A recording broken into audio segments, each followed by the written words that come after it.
It's 7:52 in the morning. The air has that first bite of autumn. Leaves turning yellow at the edges. The gym is nearly empty. Just the early crowd. People who come before work.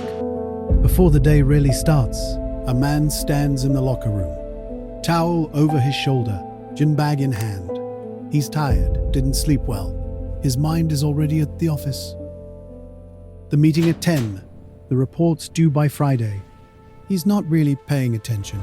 He walks to his locker. Number 247, same one he's used for 3 years.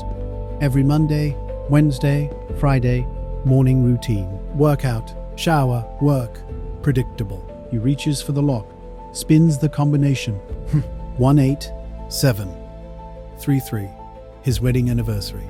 Easy to remember. The lock clicks open. He pulls the door, but something's wrong. The contents, they're not his. No spare shirt, no deodorant, no work shoes. Instead, there's a leather briefcase. Dark brown, expensive looking, and beneath it, a manila envelope, unsealed. He stares, confused. Did he grab the wrong locker? He checks the number, 247. His number, his lock, but someone else's things. He should close the door, walk away, find a staff member, report the mistake. But curiosity is a powerful thing, especially when something doesn't make sense. When the pattern breaks, he reaches for the envelope, lifts it, heavy, something inside. He opens it slightly, peers in, photographs, black and white, high resolution. They show documents, pages covered in text, some in English, some in what looks like Russian, technical diagrams, formulas, classifications stamped in the corners. His breath catches. He recognizes what he's looking at, not the specific documents, but the type. Classified material, government secrets, intelligence. And there, in a gym locker, in Middle America, in 1978, he should close the envelope, put it back, lock the door, walk away, forget he ever saw anything. But his hands are shaking. His mind is racing, because he knows what this means.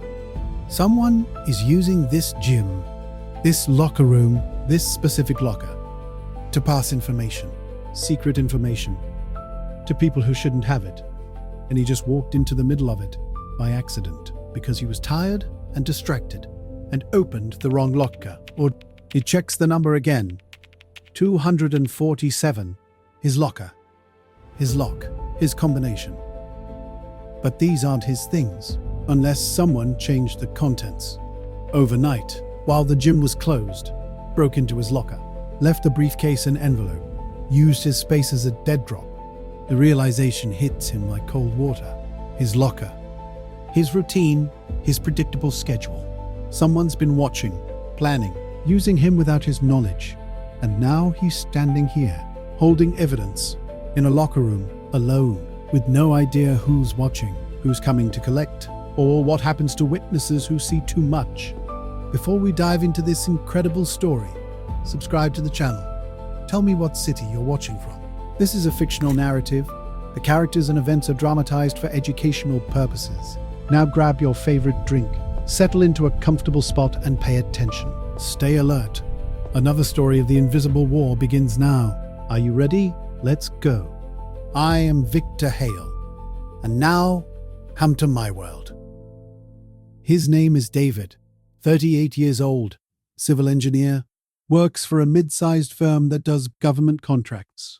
Roads, bridges, infrastructure.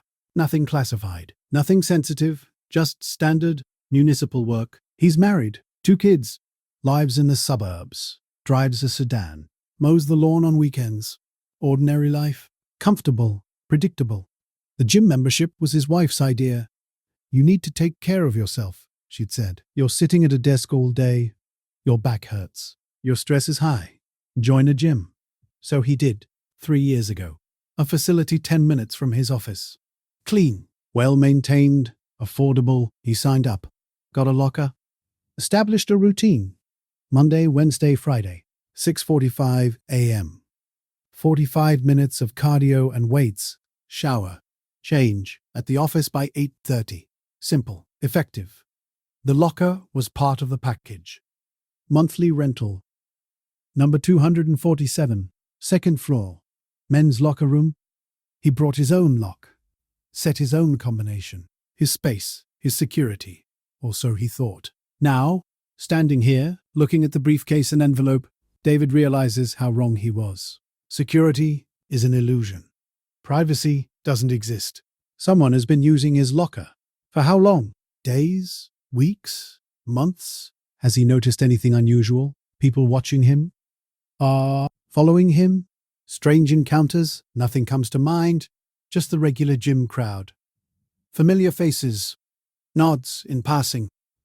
Small talk at the water fountain. Normal. But maybe that's the point. Maybe normal is the disguise. Maybe one of those familiar faces isn't what they seem. David looks around the locker room, empty right now. But someone will come. Someone always comes. The briefcase isn't here by accident. It's waiting for pickup. He needs to decide, right now, what to do. Option 1, put everything back. Close the locker, walk away. Pretend he never saw anything. Go about his day, his life. Stay out of it. Option 2, take the envelope. Report it. Police, FBI, whoever handles this kind of thing. Be a good citizen. Do the right thing. Option 3, wait, watch, see who comes. See who the locker is really for.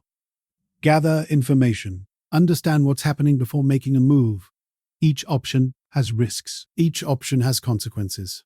And David has maybe 2 minutes to choose. He hears footsteps outside the locker room, in the hallway, coming closer. His pulse spikes. He shoves the envelope back into the locker, closes the door. Doesn't lock it. Backs away. Grabs his gym bag. Moves to the bench. Sits down. Pretends to tie his shoe. The door opens. A man enters. 50, maybe 55. Grey hair. Athletic build. Wearing gym clothes. Carrying a small duffel bag. The man doesn't look at David. Doesn't acknowledge him. Just walks to the lockers. Stops at 247. David's locker. Opens it without hesitation. No lock to open. Door swings wide. The man reaches in. Takes the briefcase. Closes the door. Turns. Walks out. 30 seconds total. Efficient. Practiced. Routine. David sits frozen. Watching. His mind spinning. That man just picked up classified documents from David's locker. Used it like a personal mailbox. And walked away like it was nothing. David stands, legs unsteady. He needs to think, needs to process. But first, he needs to know if his actual belongings are somewhere, if his locker was just hijacked, or if this is more complicated. He goes to 247, opens it, empty now, completely empty. His spare clothes, his toiletries, his work shoes, all gone. He checks the lock, still his lock, same combination. But someone accessed it. Emptied it, used it, all without his knowledge. David's throat tightens. This isn't random. This is targeted. Someone chose his locker, his routine, his life, used it as cover for something illegal. He needs to report this. Now, before he's implicated, before this becomes his problem. He leaves the locker room, goes to the front desk. The attendant is young, early 20s, college student probably. Working part-time. Excuse me, David says. I need to report something. Someone broke into my locker. The attendant looks up. Broke into it? Was the lock damaged? No, but my things are gone. And someone else's things were inside. That's strange. Are you sure you have the right locker? Positive. 247. I've had it for 3 years. The attendant frowns. Let me check the system. He types on the computer. Scrolls. Locker 247. Rented to David Morrison. That's you? Yes. I just saw a man take a briefcase from it. Maybe he had the wrong locker. He knew exactly where to go. Didn't hesitate. Opened it and took the briefcase. The attendant looks uncomfortable. I can file a report, but if nothing was stolen from you personally, I'm not sure what we can do. Something was placed in my locker. Something that shouldn't be there, and someone came and retrieved it. This facility has a security problem. Sir, I understand your concern, but we have hundreds of members. Lockers get confused sometimes. People use the wrong ones this wasn't an accident. Let me get the manager. David is in a small office. The gym manager listens, takes notes, asks questions. Do you still have your lock? The manager asks. Yes, it's on the locker. And no one else has the combination? No one. Then how would someone access it? David doesn't have an answer. That's the problem. The lock was secure, the combination was private, but somehow access happened. I'll review the security footage, the manager says. See if we can identify who accessed your locker. If there's suspicious activity, we'll contact the police. I think you should contact them now. Mr. Morrison, I need to verify there's actually a problem before involving law. Give me a few hours. I'll call you by end of day. David leaves the gym, doesn't work out, doesn't shower, just gets in his car and sits. Hands on the steering wheel, mind racing, classified documents. In his locker. Picked up by a stranger while he watched. He should call the police himself, right now. But what would he say? I saw a man take a briefcase from my gym locker. That's not a crime. The man could say it was his locker, his briefcase. A misunderstanding. And if David pushes it, if he makes a scene, and these people are professionals, which they clearly are, then he becomes a problem. A loose end, someone who knows too much. Fear creeps into his chest, cold and heavy. He's not trained for this. He's an engineer. He designs drainage systems. He's not equipped to deal with spies and secrets and classified documents. But he's in it now, whether he wants to be or not. And you, my friend, what would you do in that moment? David drives to work. Late, distracted. His colleagues notice. You okay? Someone asks. Yeah, David says. Just a rough morning. Stares at blueprints, sees nothing. His mind is back at the gym, replaying the scene. The briefcase, the envelope, the man's face. Trying to memorize details before they fade. Around 11, his phone rings. The gym manager, Mr. Morrison. I reviewed the footage from this morning, and I see you entering the locker room at 7:53. You open locker 247. You close it quickly. Then a few minutes later, another member enters. He opens the same locker, removes something, leaves. It happened. But, Mr. Morrison, here's the issue. That locker is registered to you. But the lock on it this morning wasn't your lock. David's stomach drops. What? The lock was changed. Sometime last night, after closing. Your lock was removed. A different lock was installed. Same style, same color, but different combination. That's how the other person accessed it. Someone broke into the gym, changed my lock, used my locker, and you're just now telling me this? I'm telling you as soon as I discovered it. And yes, we're taking this seriously. I've contacted the police. They'll want to speak with you. Good. They should. Morrison, one more thing. The man who took the briefcase, do you know him? No, never seen him before. His membership card scanned at 7:49 this morning. Name is John Carter. But when I looked up his account, it's fake. The address doesn't exist. The payment method is a prepaid card, untraceable. David feels the fear deepen. Prepaid card. Professional operation. What about security footage? David asks. From last night, when they changed the lock? I checked. The cameras in the locker room were disabled. Temporarily. Between midnight and 3 a.m. When they came back online, everything looked normal. But the lock had been switched. Disabled. How? I don't know. I'm not a tech expert, but someone knew how to access our system. This was planned. Professional. David hangs up, sits in his office. The walls feel closer now. The window smaller. His world shrinking. Someone targeted him. Specifically, used his routine, his locker, his life, as cover for an intelligence operation. And now, he's a witness. Someone who can identify faces. Describe events. Testify. Witnesses become problems. Problems get eliminated. He thinks about his wife, his kids. At home right now. Safe, unaware, living normal lives while David sits here knowing something they don't. That their safety might be compromised because he opened the wrong locker. Except it wasn't the wrong locker. It was his locker. Used without permission. Violated without consent. He's a victim, not a participant. But will the people running this operation see it that way? The police arrive at David's office around 2. 2 detectives. Plain clothes, professional demeanor. They ask questions. David answers. Describes everything. The locker, the briefcase, the envelope, the photographs, the man. Every detail he can remember. The detectives take notes, exchange glances. One of them asks, "Did you touch the envelope?" Briefly, to look in. And the briefcase? Can you describe the photographs? David tries. Documents. Some in English. Some in Russian, I think. Technical diagrams. Classifications stamped on them. What kind of classifications? I don't know exactly. I only saw them for a few seconds. But they looked official. Government. The detectives are quiet for a moment. Then one says, "Mr. Morrison, what you're describing sounds like classified material. If that's accurate, this is beyond our jurisdiction. We'll need to contact federal authorities. They handle espionage cases." The word hangs in the air. Espionage. Cold War business. Spy games. Things that happen in movies, not real life. Not to ordinary people. But here it is. Real. Immediate. Happening to David. "Are you in danger?" The second detective asks. "I don't know. Maybe. I saw the man's face. I can identify him. Have you noticed anyone following you? Watching your house? Anything unusual?" "Nothing." "Good. Keep it that way. Stay alert.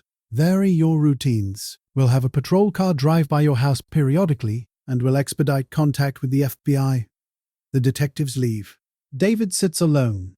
The office feels hollow, empty, like a stage set. Nothing solid, nothing real. He calls his wife, keeps his voice steady. "Hey, how's your day?" "Fine, busy. The kids have soccer practice later. Will you be home for dinner?" "Definitely. Listen, I might be a little late. Something came up at work." "No, just paperwork. You know how it is." "Okay, see you tonight. Love you. Love you too." He hangs up, feels the weight of the lie or the omission. Same thing. He didn't tell her, didn't warn her, didn't want to scare her. But maybe that's a mistake. Maybe she needs to know, needs to be prepared. Except prepared for what? He doesn't even understand the threat, doesn't know who's involved, what they want, what they'll do. That evening, David arrives home at 7, later than usual. The house is warm. Smells like dinner, pasta, garlic bread. Normal. His wife, Jennifer, looks up from the stove. "There you are. Kids are finishing homework. Dinner in 10. Great. I'll wash up." He goes to the bathroom, splashes cold water on his face, looks at himself in the mirror. Same face, same person, but something has changed. A burden behind the eyes. Knowledge that can't be unlearned. Dinner is loud. The kids talk about school, friends, drama. David listens, nods, smiles at the right moments, but his mind is elsewhere, scanning memories, looking for clues. Had anyone watched him, followed him, taken interest in his routine? Nothing stands out, just ordinary life, until this morning. After dinner, after the kids go to bed, Jennifer sits with David on the couch. Television playing softly, some sitcom. Laugh track in the background. "You're quiet tonight," she says. "Just tired. Something happened at work?" David considers telling her. The truth, the locker, the briefcase, everything.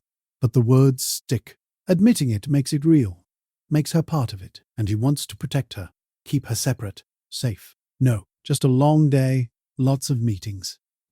She studies his face. "David, I've been married to you for 12 years. I know when something's wrong." Sees the concern, the love, the trust, and he decides. She deserves to know. Okay, something did happen this morning at the gym. Everything. The locker, the documents, the man, the police, the FBI contact coming. Jennifer listens. Her expression shifts from confusion to concern to fear. "Oh my God, David, you're serious. And you think these people are dangerous?" "I don't know. But classified documents don't end up in gym lockers by accident. Someone's running an operation. And I stumbled into it." Jennifer stands, paces. "We need to call someone. The FBI. The police.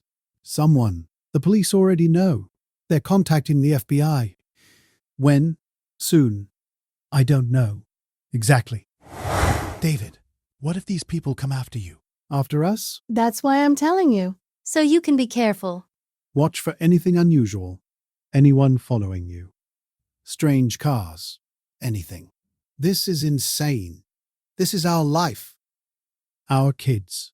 We're not spies. We're not involved in this. But I'm involved now. By accident. And we have to deal with it. Takes his hand. What do? We wait. We stay alert. And we trust that the authorities will handle it. What if they don't? David doesn't have an answer. That night, he barely sleeps. Every sound is amplified. The house, settling. Wind outside. A car passing on the street. He gets up 3 times, checks the doors, the windows, the locks. Jennifer notices.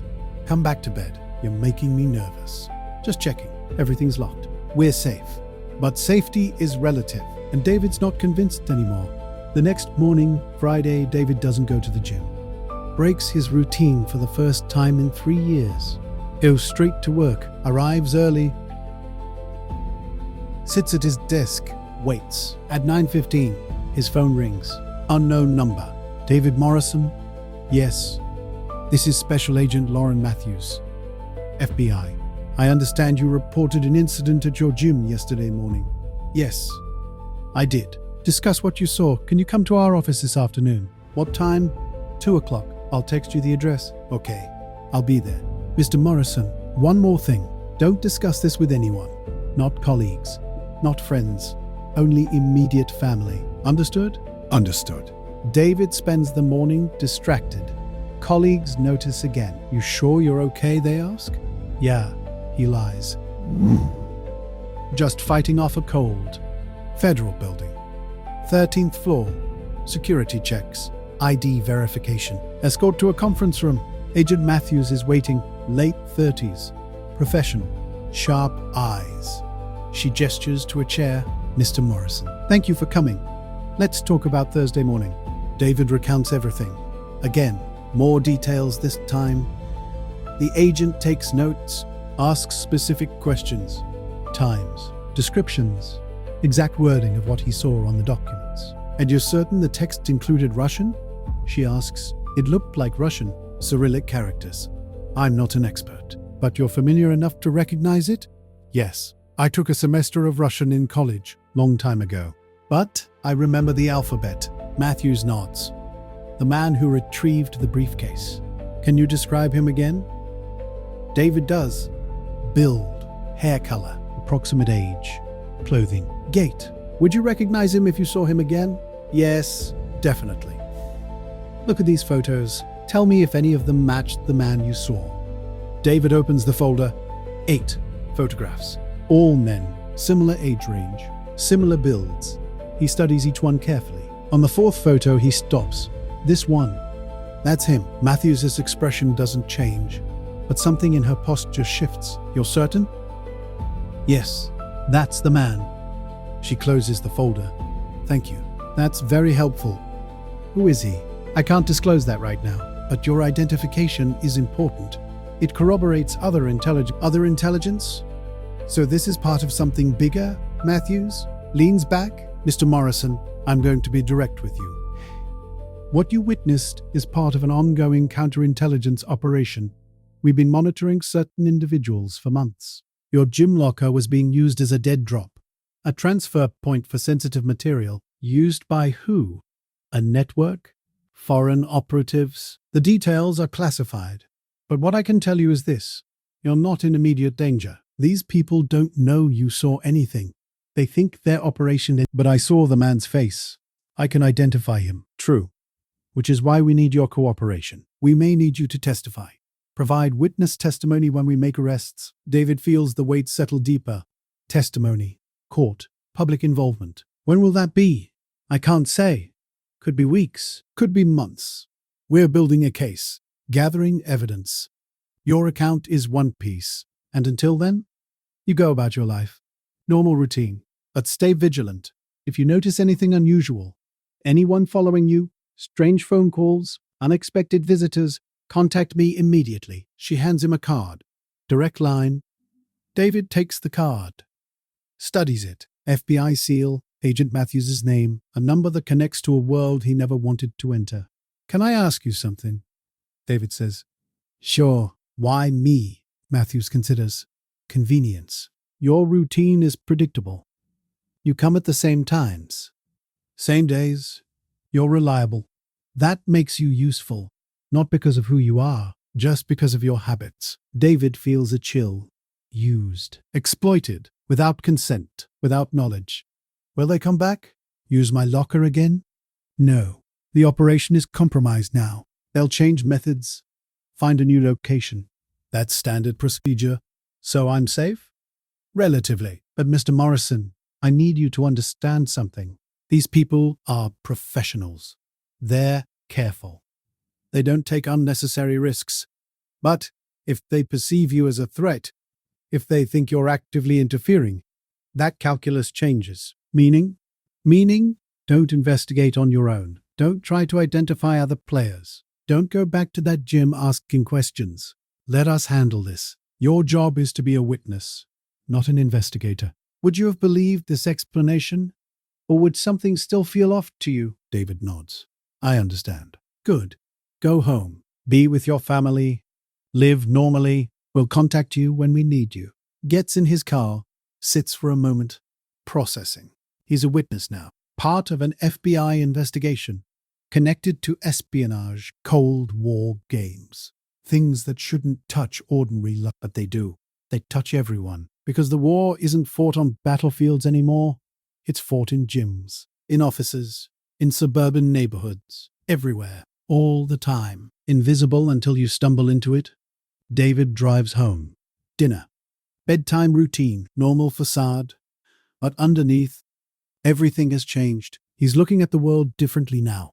Seeing patterns, noticing people, wondering who else is watching. Over the weekend, David tries to relax. Yard work. Family time. Routine. But the anxiety lingers. Every car that drives by, every person who looks twice. Potential threat. Jennifer notices.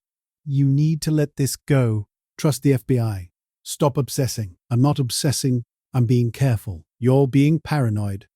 Maybe paranoid is appropriate. She doesn't argue. Just holds his hand. We'll get through this together.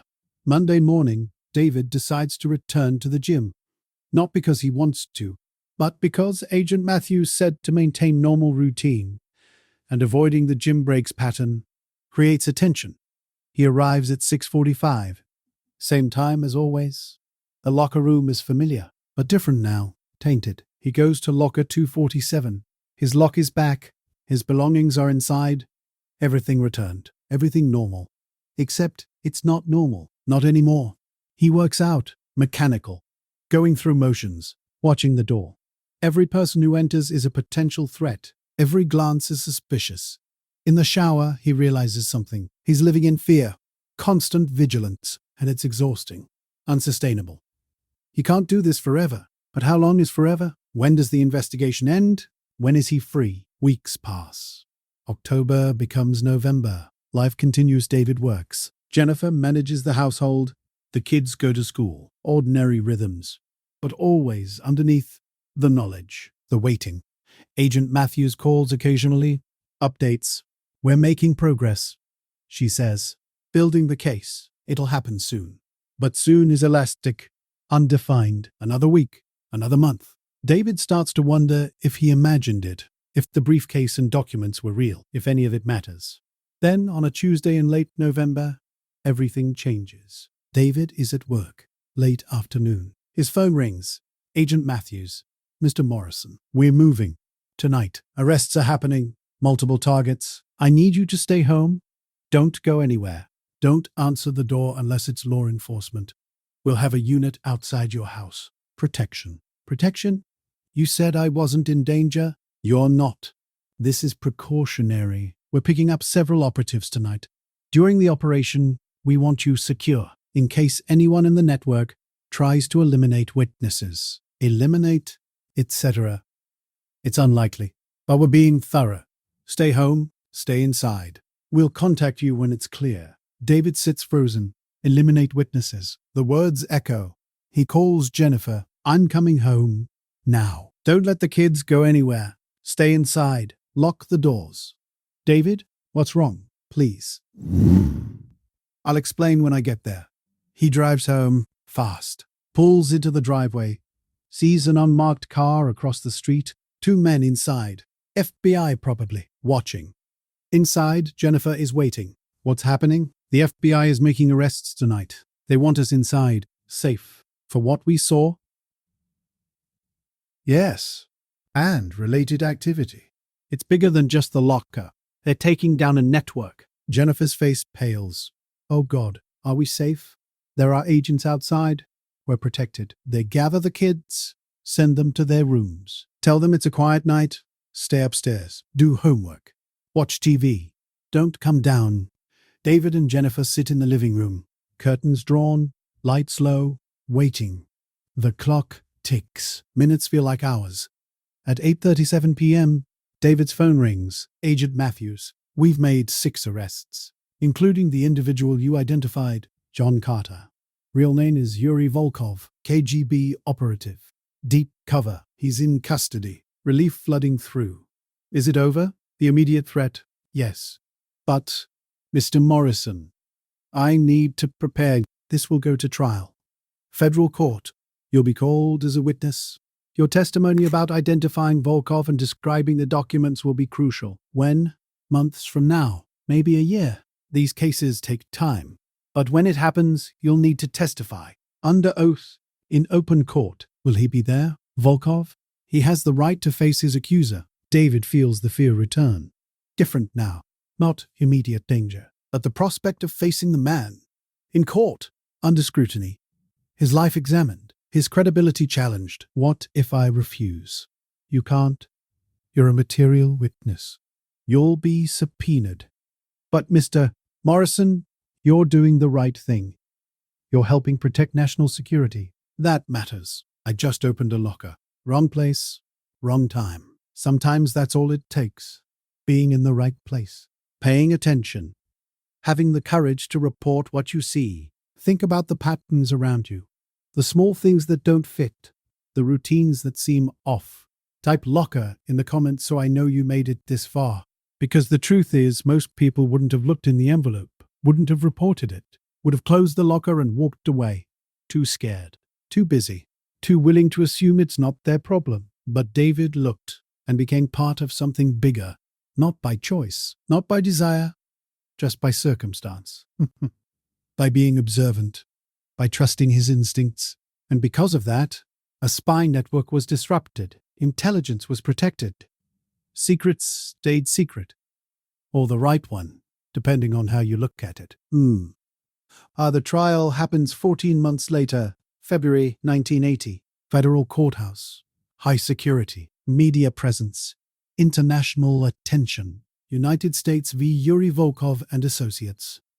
Charges. Espionage. Conspiracy. Violation of the Espionage Act. Multiple counts. Multiple defendants. David is called on day 3. He wears a suit, sits in the witness box, raises his right hand, swears to tell the truth. The prosecutor walks him through it, step by step. The morning at the gym, the locker, the briefcase, the envelope. The photographs. The man, his identification. And is that man in the courtroom today? The prosecutor asks. Yes.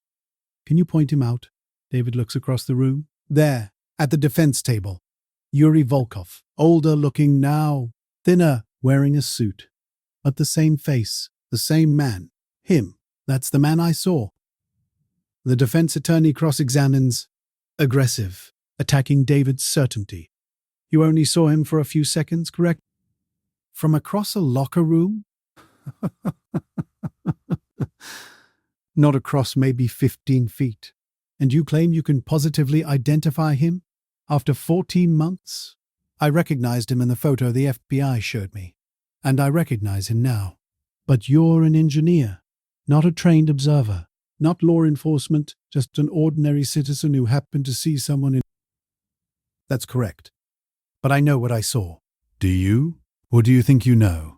Have you considered the possibility that you're mistaken?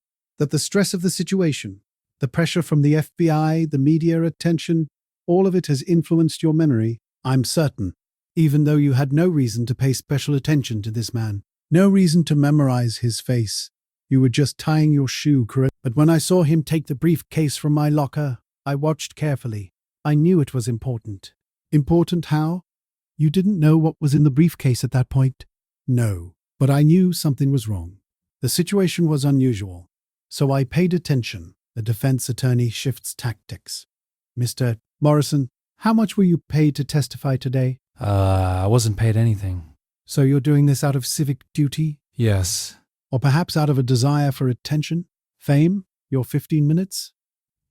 No. I don't want any of this. I just want to tell the truth, which may or may not be accurate. The judge sustains. The cross-examination continues. Grueling, aggressive, attacking every detail. But David holds steady, repeats his account. Consistent, certain. After 2 hours, he's dismissed. He leaves the courtroom. Exhausted. Shaking. Jennifer is waiting in the hallway. She hugs him. You did great. It doesn't feel great. Feels like I was on trial. You weren't?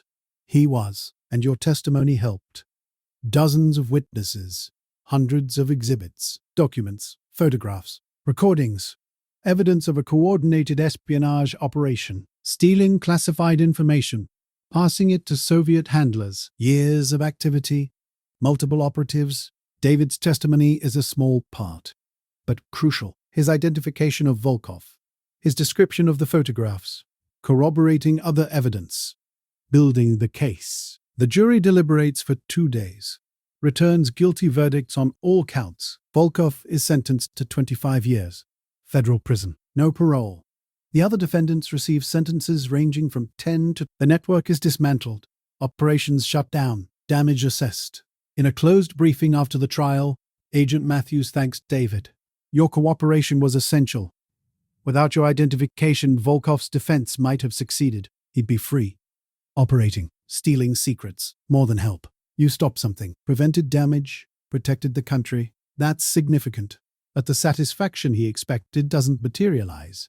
Instead, there's just fatigue, relief that it's over, and a lingering unease. Can I ask you something? David says. Sure. The documents. The ones I saw in the envelope. What were they? Matthews hesitates. Classified. I can't give specifics, but they were related to defense technology, weapon systems. If that information had reached the Soviets, it would have compromised our strategic advantage. So it mattered. Really mattered. Yes, it really mattered. David drives home. Jennifer is waiting. How'd it go? It's over. Guilty on all counts. She hugs him. Thank God. Now we can move on. Move on. But moving on isn't simple. The trial brought media attention. David's name in the papers.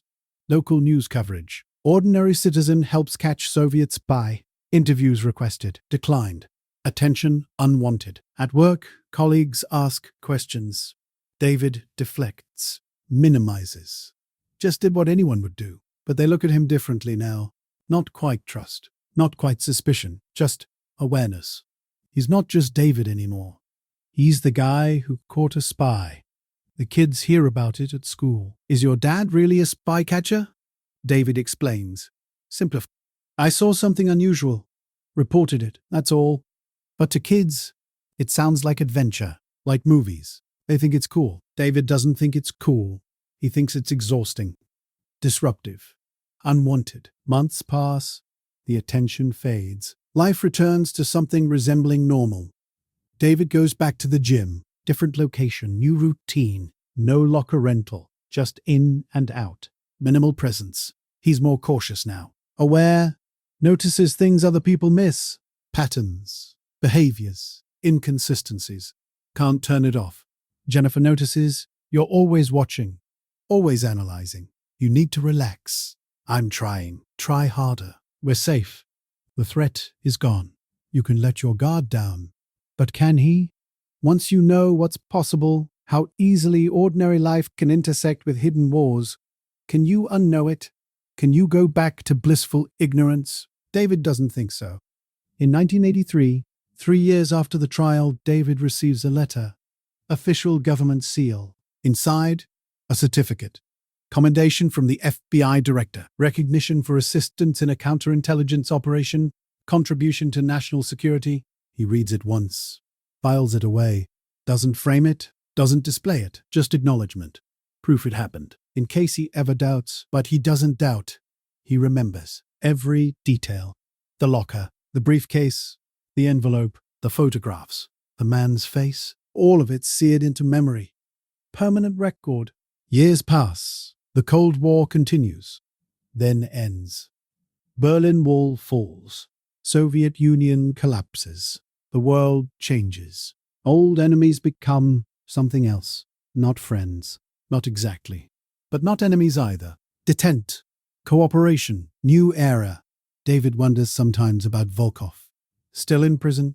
Aging. Forgotten by the system he served. Does he think about that morning? The gym. The locker. The engineer who happened to be paying attention? Probably not. To Volkov, David was just bad luck. Wrong place. Wrong time. Operational hazard. But to David, Volkov represents something bigger. The hidden wars. The secret conflicts. The battles fought in shadows while ordinary people live ordinary lives, unaware. Until suddenly they're not. David retires in 2005. 65 years old. Full career. Successful. Comfortable pension. He and Jennifer travel. Visit grandchildren. Enjoy quiet life. Earned rest. But sometimes, in hotel gyms or airport locker rooms, David pauses, looks around, watches people, notices patterns, old habits, permanent instincts. Jennifer catches him. Still checking for spies? Can't help it. After 25 years, she smiles, sad but understanding. I suppose they do. In 2007, David receives another letter, this one from Yuri Volkov, handwritten, forwarded through the FBI with a note.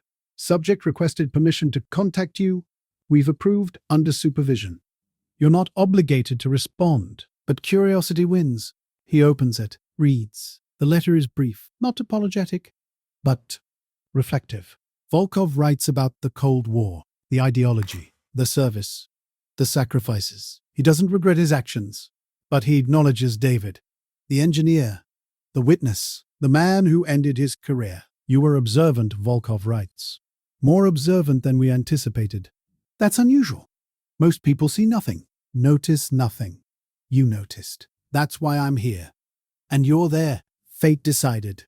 Geography decided. You opened a locker, changed everything. David reads it twice, then files it with the commendation, documents of a strange chapter, evidence of intersection, ordinary life meeting extraordinary circumstance. He never responds. What would he say? No hard feelings? Thanks for not killing me? The Cold War is strange. Enemies who never meet except by accident. Conflicts fought through proxies, through lockers and briefcases, and stolen documents. David passes away in 2016, peacefully, surrounded by family. Obituary mentions his engineering career, his service to community, his love of family, devoted husband, proud father, grandfather. It doesn't mention the trial, the testimony, the spy. That part is footnote, classified history, known to a few, forgotten by most. But the story remains, somewhere in FBI archives, case files, evidence logs, testimony transcripts, proof that ordinary people can stumble into extraordinary situations, and how they respond matters. David opened the wrong locker, or the right one, depending on perspective. He saw classified documents, recognized their significance, reported them, testified, helped convict a spy, not because he was trained, not because he was special, just because he was paying attention, because he trusted his instincts, because he had the courage to act when action was needed. That's the lesson. Attention matters, observation matters, courage matters. Most people walk through life half aware, distracted, focused inward, missing the patterns around them, the inconsistencies, the things that don't fit. But sometimes noticing saves lives, protects secrets, stops threats. David noticed. And because he did, a network fell. Intelligence was protected. National security was preserved, all because of a locker number 247 in a gym in Middle America, in the middle of the Cold War. Wrong locker, right moment. Perfect timing. That's how history happens. Not always in grand gestures, sometimes in small observations. Quiet courage. Ordinary people doing extraordinary things because the situation demands it. David understood that. From the moment he opened the locker to the day he testified, he understood that ordinary life and hidden wars intersect. And when they do, you have a choice. Ignore it or act. David acted, and the world changed. Just a little, just enough. Remember that. The next time you notice something wrong, something off, something that doesn't fit, maybe it's nothing. Probably it's nothing. But maybe it's not. Maybe it's something important, something that needs attention, action, courage. Maybe you're the one who needs to notice, report, testify. Maybe you're the one standing at the locker, about to open the door, about to see something you can't unsee. What will you do? Will you close it and walk away? Or will you look inside? Report what you find? Stand up when it matters? David looked and reported and stood up. And because of that, a spy was caught. A network was dismantled. Secrets were protected.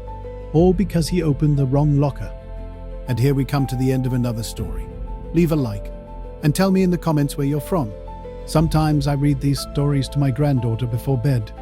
She always asks me if they're real. I answer that they're possible. If you want to have these stories in your hands, I've compiled some of them into a book. It's there, in the link pinned in the comments, if you want. My nephew Daniel has been helping me with the recordings. He insists that I share these stories with the world. He says they can't just stay in my memory. If you want to follow me through these stories, subscribe to the channel, and this is my contribution.